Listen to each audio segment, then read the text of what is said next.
Hi everyone, thank you so much for watching my YouTube, and I'm going to be talking about the idea of boundaries today. It's a very popular topic in the field of mental health and well-being, and I want to kind of introduce a concept that I created, which is a personal membrane.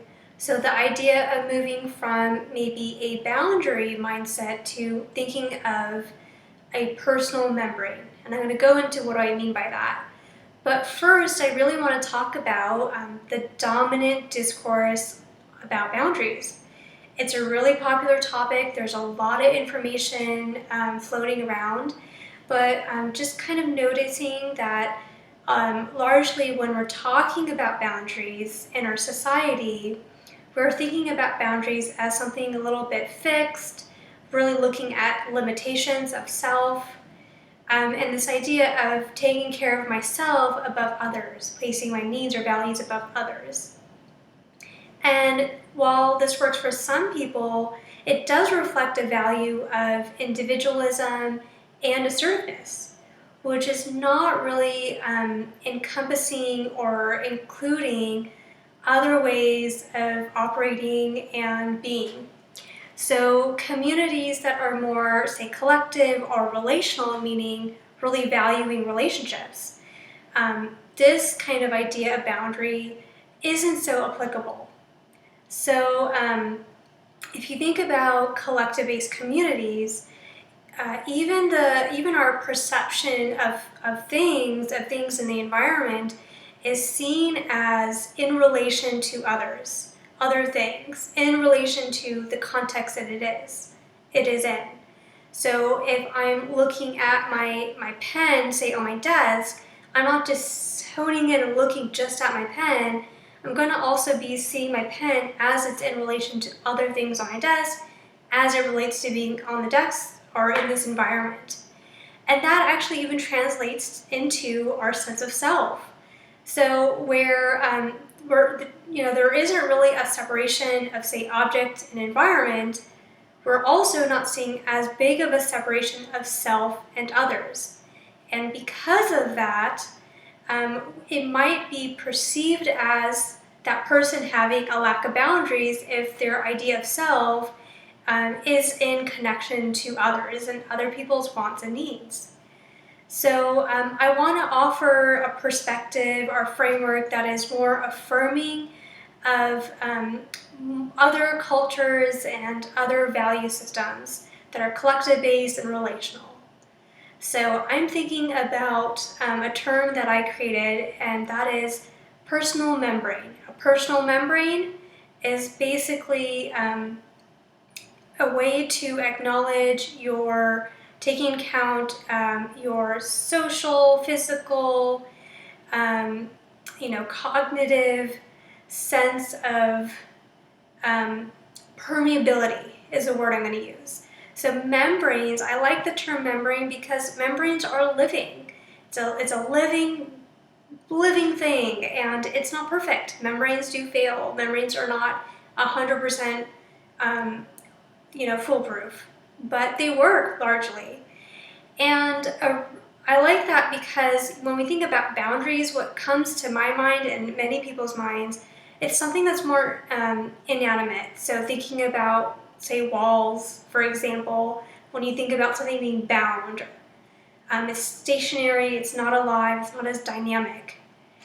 So we're going to learn to really tune your own personal membrane. So I'm thinking about one membrane we have, which is around our brain. It's actually a bunch of cells that create a membrane around our brain called the blood-brain barrier, where the purpose is to really help protect and help keep our central nervous system functioning. So it selectively allows in some things like glucose and proteins, but it also keeps out other things like bacteria, fungus, and more. So I like this idea of being really mindful and discerning. What am I going to let in and what am I not? And so I want to also name that some people with lived experience, maybe of trauma or toxic relationships, really harming relationships.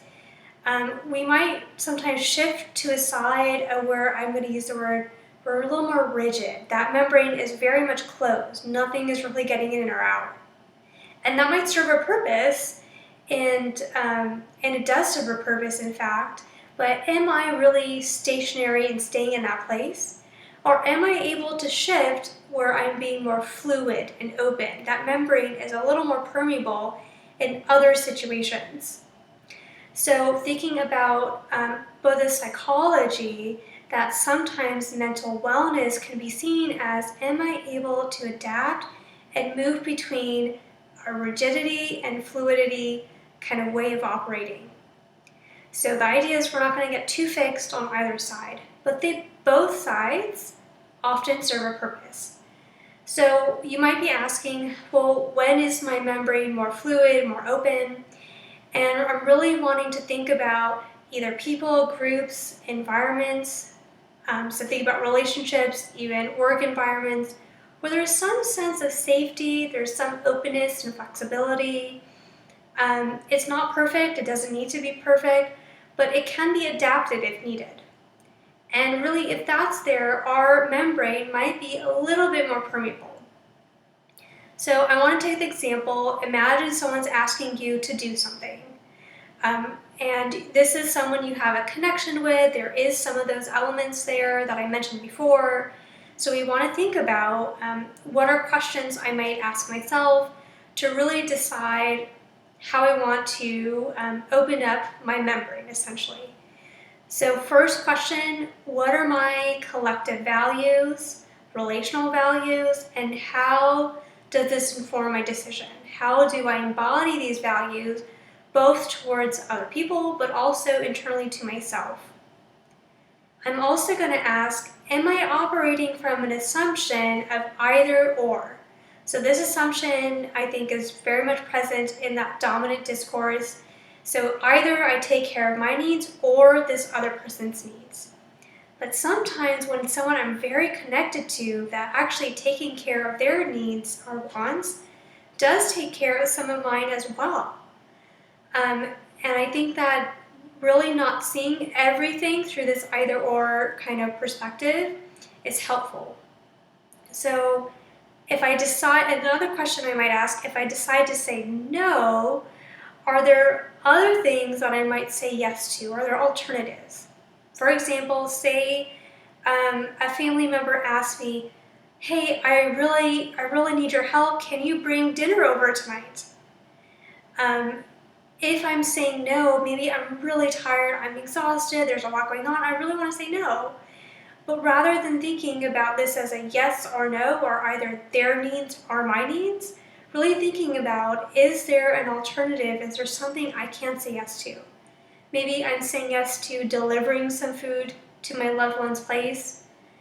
Maybe I'm saying yes to providing food at another time. Maybe I'm saying yes to asking them to come over to my place. There might be alternatives I'm not even considering. It's not always an either or binary. The next question, or the fourth question I'm going to ask, is by saying yes, what am I saying no to? So that's a very important question here. Sometimes I'm going to want to say yes because I feel so connected to this person, but maybe it's good for me to pause and really think about what are other things I'm saying no to by agreeing to do this.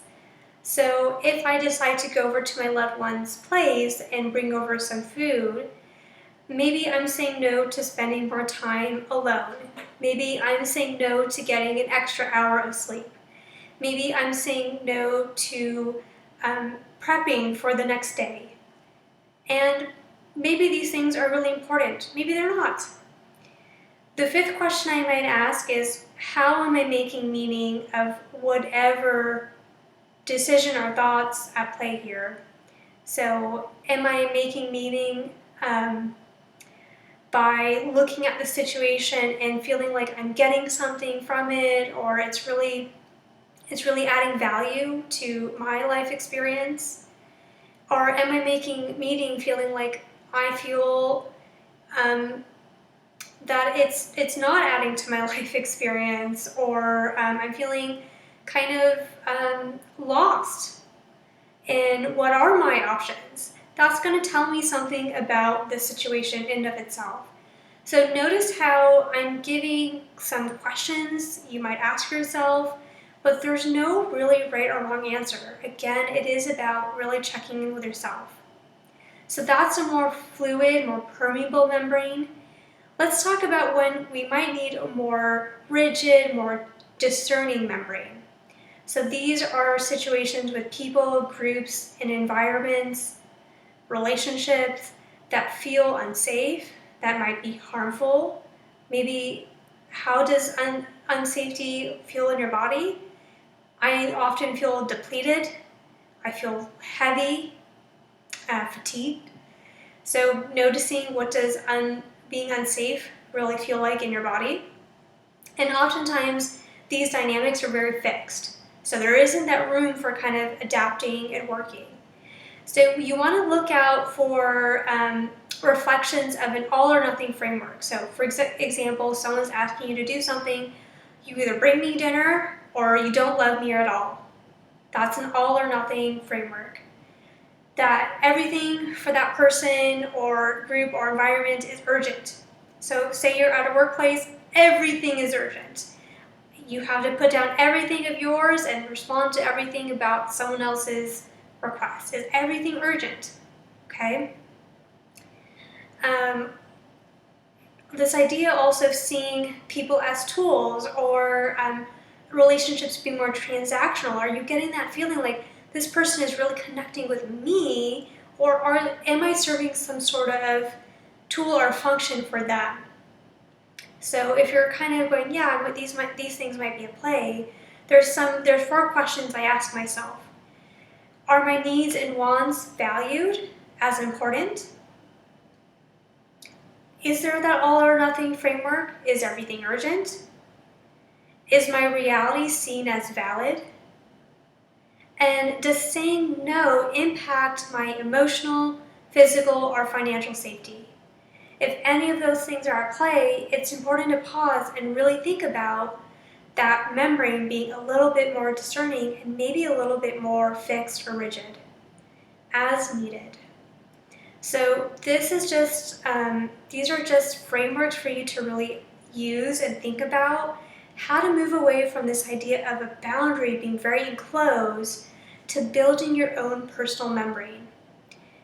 One that is more permeable and allows flexibility for people that are relational, for people that are collective, and to be operating in a way that is actually very much attuned to your own mental health and well-being. So when we are in alignment with our own values and ethics, actually having a membrane at all, permeable or even more a permeable membrane, actually can be more of a place of connection. So it's an opportunity to really connect with another person. That example of a loved one asking you to bring over food can be a place of connection, where I'm able to kind of connect and share my needs, my space, and also it might be a place of connection in that if I'm so depleted, I might not be able to be very present with this person.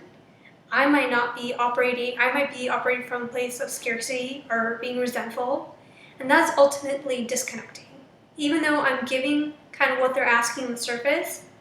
So I think boundaries or personal membrane can be places of connection. So again, personal membranes, they're permeable for selective things.